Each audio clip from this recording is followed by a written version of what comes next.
안녕하세요. 오늘은요, 우리가 일반적으로, 우리 투자의 대가인 사람들이 여러 명이 있습니다. 그 중에서 가장 대표적인 투자의 대가라고 할 수 있는 존 템플턴에 대해서 한번 말씀을 드려볼게요. 자, 존 템플턴의 인물 정보와 존 템플턴의 투자 원칙, 그리고 투자 시 기초 상식, 그리고 가치 투자 전략이라는 것이 무엇이냐, 이런 부분을 전반적으로 이야기를 한번 해보겠습니다. 이 존 템플턴이라는 사람은요, 미국의 테네시주의 작은 마을인 원체스터에서 태어났습니다. 자, 이 사람은 영국의 옥스퍼드 대학 경제학을 전공을 했고 1937년 24살 때 월스트리트에 진출해서 굉장히 저평가된 종목을 골라서 고수익을 내는 그런 대표적인 투자자였다라고 이야기를 하고 있고요. 이분은 1954년 투자회사인 템플턴 그로스사를 설립을 하게 됩니다. 그렇게 해서 세계적인 명망이 있는 그런 투자자로서 이름을 날리게 되는데, 급기야 영적인 투자자라는 그런 애칭을 부여받기도 하고요. 영국의 엘리자베스 2세로부터 기사자기를 받기도 하였습니다. 이 존 템플턴이 강조했던 부분은 바로 이 세 가지입니다. 첫 번째, 역사적 흐름을 중시 여긴다. 그리고 두 번째, 역발상 투자를 하여라. 그리고 세 번째, 박앤 헌팅. 이 세 가지를 강조했는데요. 이 역사적 흐름이라는 것은 무엇이냐? 자, 시장 역사는 반복한다는 거죠. 그러니까 결국은 낙관론, 즉 말하자면 주가가 굉장히 상승할 것이다 라는 것이 대세가 이룬다면 결국은 주가가 떨어질 때도 있다는 것이죠. 그런 이러한 오르고 내림이 계속적으로 반복한다는 것을 이야기를 하는 것이고요. 두 번째, 숨은 내재 가치를 찾아라. 그 기업에 해당하는 그 각각 기업의 숨은 내재 가치가 무엇인지를 찾아서 그 기업의 가치가 훌륭하고 월등하게 뛰어나다면 그 기업에 투자해라라는 것을 이야기를 하고 있습니다. 자, 그 다음 역발상 투자를 강조를 했는데, 비관론, 즉 이제는 주가는 꼰두박질 쳐서 굉장히 주식 투자하는 사람들이 피해를 볼 것이다 라는 그런 풍문들이 굉장히 팽배할 때, 시장에 팽배할 때 그때 저가에 투자를 해라 라는 것을 원칙으로 삼았습니다. 그리고 그 기업의 펀드멘탈을 굉장히 중요시 여겼는데, 그 기업이 나중에 차후에 지금의 현재 상태보다는 많은 수익을 얻을 것이다 라는 예측을 할 수 있는 그러한 것들을 우리는 펀드멘탈이라고 그러죠. 그러한 기업을 찾아서 투자를 해라 라고 이야기를 했고요. 앞에서도 마찬가지 비관론이 팽배할 때 약세장에서는 저가에 매수를 할 수 있는 절호의 찬스다. 이 박앤헌팅이라는 것이 말이죠, 박앤헌터라고도 하죠. 아주 싼 주식을 싸게 시장에 나와 있는 주식을 매수해서 그 주가가 오를 때 매도하는 그런 싼 주식을 종목을 찾는 것을 우리는 박앤헌팅이라고 그러죠. 그래서 약세장에서는 대체적으로 주가가 약세를 띌 수밖에 없는데, 그때 싼 가격의 주식을 매수해라 라고 이야기하는 것이 바로 이 박앤헌팅입니다. 자, 이 박앤헌팅을 할 때는 비교 매수법인데, 이 비교 매수법은 뭐 여러 가지 경우일 수가 있겠지만 가장 단순하게 말씀을 드린다면요, A 기업과 B 기업이 있다. 근데 A 기업이 똑같은 이익, A와 B의 기업이 똑같은 매출액의 규모를 가지고 똑같은 이익을 가졌을 때는 그 기업은 거의 흡사하다라고 이야기를 할 수가 있죠. 그런데 A라는 기업은 B라는 기업에 비해서 매출이나 이익이 높다면 굳이 우리는 B라는 회사에 투자하는 것이 아니라 더 큰 수익을 얻을 수 있는 A에 투자를 해라 라는 그런 기업 간의 비교 매수를 이야기를 하는 것입니다. 자, 다음은 역사의 흐름인데요. 다우지수의 100년 차트입니다. 결국은요, 이 다우지수는 중간중간에 우리가 어떠한 시장 충격에 의해서 오르고 내리고를 반복을 하지만 결과적으로 큰 거시적으로 봤을 때는 결국은 다우지수는 이렇게 상승을 하고 있다라는 것을 이야기를 하는 겁니다. 결국은 중간중간 사이사이에 어떠한 경제적인 상황에 의해서 주가의 파동은 가져오지만 결국은 주가는 끊임없이 상승을 해왔다라는 것을 보여주는 차트인데, 뒤에 가서 다시 한번 설명을 드리기로 하고요. 존 템플턴의 첫 번째인 역발상 투자 원칙인 역발상 투자입니다. 자, 역발상 투자는 앞에서 말씀드렸듯이 비관론이 최고조에 이룬다. 주식 투자자들은 이제 다 망했다라고 이렇게 얘기를 할 때 주식을 매수할 수 있는 적기가 된다는 거죠. 모든 사람이 주식을 팔려고 할 때 싸진 기업의 주식을 우리가 구입을 매수를 해서 나중에 낙관론이 최고지를 때, 야, 이제는 무조건 주식 투자를 해야 된다라는 시장에서 떠들썩합니다. 그때는 주식을 매수하는 시점이 아니라 매도하는 적기다라고 이야기를 하는 것이 바로 이 비관론 원칙에 해당합니다. 즉 한 번 더 요약을 하자면요, 비관론 원칙은 비관론이 최고주를 이룰 때 주식은 매수를 해야 되는 적기가 되고요, 낙관론이 최고주를 이룰 때는 주식을 매도하는 적기가 된다라는 것을 이야기를 하는 것이 바로 비관론 원칙이고, 자, 그 다음 펀더멘탈 이론입니다. 이 펀더멘탈 이론은 기업마다 얼마나 건강하고 그 기업이 튼튼한지를 나타내는 경제적인 기초 요건입니다. 그래서 우리가 아무리 기업이요, 그 기업이 이익과 매출을 많이 낸다 하더라도요, 나라 전체적으로 만약에 그 국가가 뭐 예를 들어서 디폴트를 선언한다든지 그런 경제적인 위험에 처한다면 그 기업은 아무리 훌륭한 기업이라 할지라도 상승할 여력이 떨어진다는 것이죠. 그래서 그 기업을 투자를 할 때는요, 그 기업만을 보고 투자를 하는 것이 아니라 일단 일반적인 그 국가 전체의 경제 상황을 보고 투자 선택을 해야 된다라는 것을 강조를 하는 것입니다. 물론 여기에 적혀 있지만 그 국가 전체적인 경제 상황만 고려하는 것이 아니라 일반적으로 주식 투자는요, 먼저 무슨 분석이 이루어져야 되죠? 예, 경제 분석이 먼저 이루어져야 됩니다. 그 국가 전체의 경제 분석이 이루어져야 되고요. 그 다음 두 번째가 바로 산업 분석입니다. 이 우리나라의 경제를 지금 활성화시키고 있는 산업이 어떤 업종이냐, 그걸 알아야 되겠죠, 그죠? 그러면 그 산업 중에서 가장 대표적인 기업은 어떤 것이냐, 이런 식으로 이러한 절차, 이러한 순서를 거쳐서 그 기업에 투자를 해야 되는 겁니다. 첫 번째, 경제적인 상황을 고려하고, 그 다음 그 경제를 활성화시키는 산업군은 어떤 산업군인지를 알아야 되겠고요. 그 산업에서 대표적인 기업이 무엇이냐, 저 경제 분석, 산업 분석, 그 다음 세 번째가 기업 분석의 절차를 통해서 그 기업에 투자를 해야 되는 것이죠. 자, 이때 이 펀더멘탈 이론은 그 국가 전체가 경제적인 상황, 그리고요 그 산업의 경제적인 상황, 그리고 기업의 경제적인 상황을 다 같이 고려를 해서 투자를 해야 된다라는 것이 바로 펀더멘탈 이론입니다. 자, 이러한 역발상 투자는요, 존 템플턴은 여러 가지 지표를 강조했습니다. 강조했는데, 여러분들이 이 지금 화면에 보이시는 것 중에서 빨간색, 붉은색으로 이렇게 테두리가 쳐져 있는, 먼저 주당 순이익이죠. 주당 순이익은 당기 순이익에서 총 발행 주식 수를 나눈 겁니다. 즉, 한 주당 이익이 얼마인지를 보여준다. 이 한 주당 이익이 큰 기업에 투자를 해야 된다. 그리고 주가 수익 비율은 여러분들이 잘 알고 있는 퍼입니다. 이 퍼는 주가에서 주당 순이익을 나눈 값이 바로 퍼죠. 이 퍼는 상대적으로 낮은 기업이 저평가되어 있다는 기업으로 이렇게 판명이 납니다. 그죠? 주가 수익 비율, 즉 퍼는 낮을수록 좋다라는 상식은 여러분들이 앞에서 배웠을 거고요. 그 다음 밑으로 내려갔어요. 우리가 총자산 순이익률이라고 이렇게 되어 있습니다. 여기도 붉은 책으로 테두리가 되어 있는데, 이거는 우리가 앞에서 배웠던 ROA입니다. ROA. 그 기업이 자산 대비 얼마만큼 이익을 많이 내고 있는지를 보여주는 지표죠. 자, 그 다음은 투자 수익률입니다. 투자 수익률은요, 이 매출액에서 투하 자본을 나눈 값이 바로 투자 수익률인데요. 현재 우리가 실질적으로 국내 기업에 투자할 때는 그렇게 크게 고려되는 것은 아닙니다.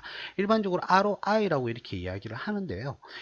일반적으로 그 존 태블턴의 시대 때는 이 투자 수익률이 굉장히 중요시 여겼다. 그러나 지금 현재에서는 그렇게 크게 중요도가 있는 건 아닙니다. 자, 그리고요, 밑에 있는 매출액 영업이익률이라고 되어 있는데, 매출액 대비 그 기업이 얼마만큼 영업이익을 많이 달성하고 있는지를 보여주는 지표입니다. 그리고요, 앞에서 배웠던 부채 비율이죠. 이 부채 비율은 아까 앞에서 말씀드렸던 이 퍼와 더불어서요, 유일하게 퍼와 더불어서 낮으면 낮을수록 그 기업이 호전적이고 훨씬 더 안정적이다라고 보여주는 지표가 바로 이 주가 수익 비율인 퍼와 부채 비율인 레버리지, 이 두 가지는요, 다른 지표에 반해서 낮아야만이 그 지표가 훌륭하다라고 이렇게 보여지는 겁니다. 물론 유보 이익도요, 높으면 높을수록 좋은 거죠. 정리를 하자면 존 태블턴은 EPS와 퍼, 그리고요 ROA, 그리고 ROI, 그리고요 여기 밑에 나와 있는 매출액 영업이익률과 부채 비율, 즉 이러한 지표를 한마디로 요약을 하자면 존 태블턴은 그 기업의 수익성과 안정성을 중요시했다라는 것을 알 수가 있습니다.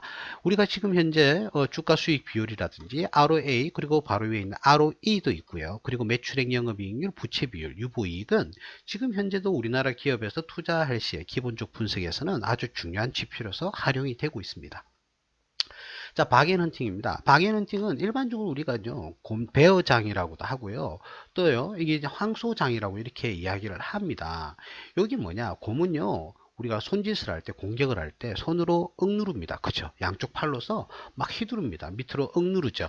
그래서 일반적으로 곰장, 베어장일 때는요, 뭐라고 하느냐면 약세장이다 라고 이야기를 합니다. 그에 반면에 황수는 어떻게 하죠? 싸움을 할 때 불을 위로 치솟습니다. 그러니까 황수장, 불장은요, 일반적으로 뭐라고 하느냐면 강세장을 이야기합니다. 그래서 오늘은 고민해라고 이야기를 하면 약세장이고요. 오늘은 황손해 하면은 주가가 상승하고 있다라는 것을 이야기를 하는 겁니다. 그래서 이 박앤헌팅은 약세장일 때 굉장히 주가는 어떻게 된다고요? 싸게 될 겁니다. 싸게 될 것이고요. 황소장일 때는 어떻다고요? 주식이 어떻다고요? 굉장히 화랑을 이루게 됩니다. 자, 그래서 일반적으로 약세장일 때 박앤헌트는 저가의 싼 주식이 상대적으로 싼 주식을 매수를 하고요. 그 다음 황소장일 때는 주가를 갖다가 어떻게 상승을 많이 했으니까 그때는 매도를 해야 된다는 것을 이야기를 하는 거죠. 이와 같이 박앤헌팅은 싼 가격의 주식을 구입을 해서 그 주식의 가격이 비싸질 때 판매하는 것을 우리는 박앤헌터다 라고 이렇게 이야기를 합니다. 베어장일 때는 사고요. 그 다음 불장일 때는 매도를 한다. 요런 것을 우리는 일반적으로 박앤헌팅이라고 일단 이야기를 합니다.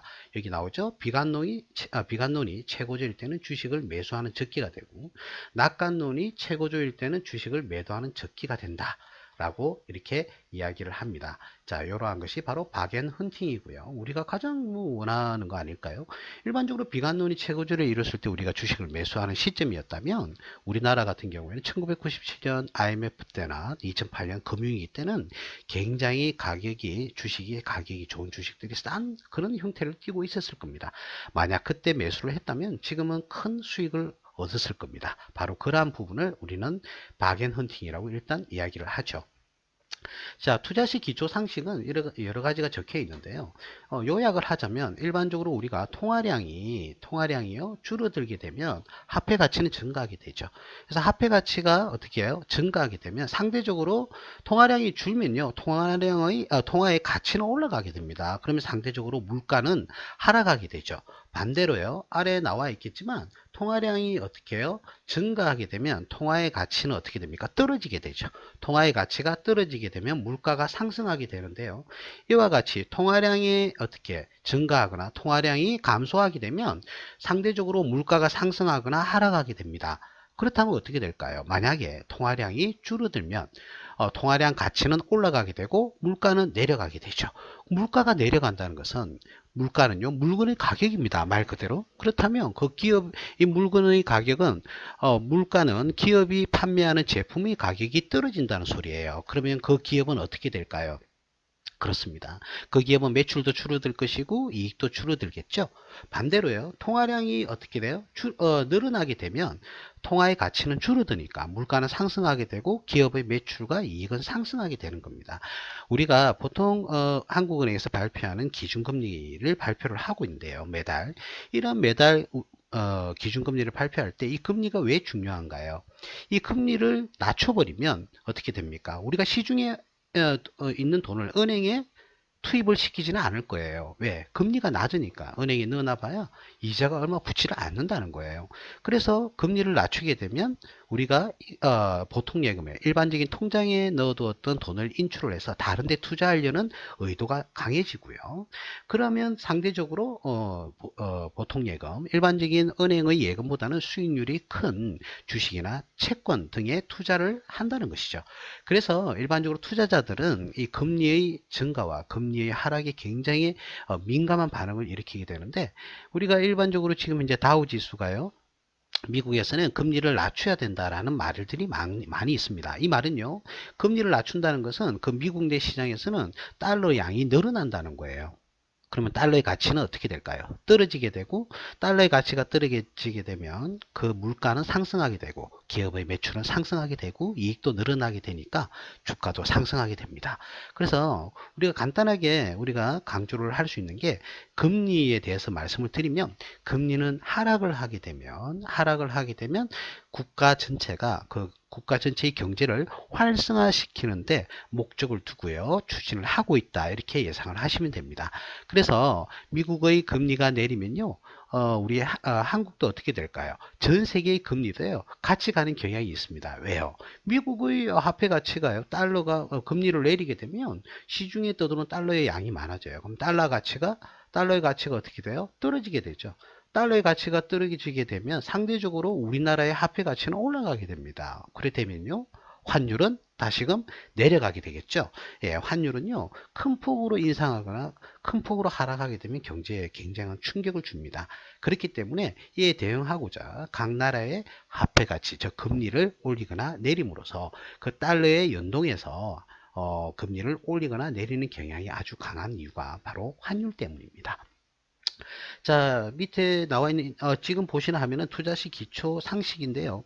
이 기초 상식 중에서 이 보면 이 벤 버냉키가 있습니다. 여러분들이 잘 알고 계시는 벤 버냉키가 보여주는데, 이 주가와 기준금리의 흐름을 보여주는 것이죠. 그래서 일반적으로 금리가 낮아졌을 때는 주가는 상승하는 경향이 높다라는 것을 이야기를 해주고 있는 겁니다.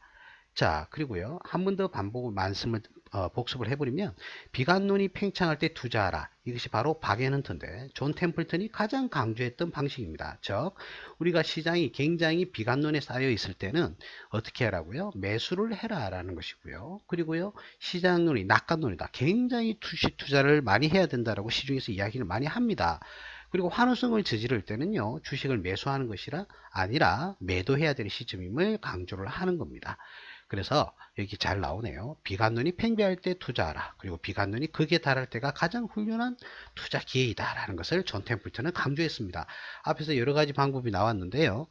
존 템플턴이 강조한 것은 싼 가격에 나와 있는 주식을 매수해라 라는 것입니다.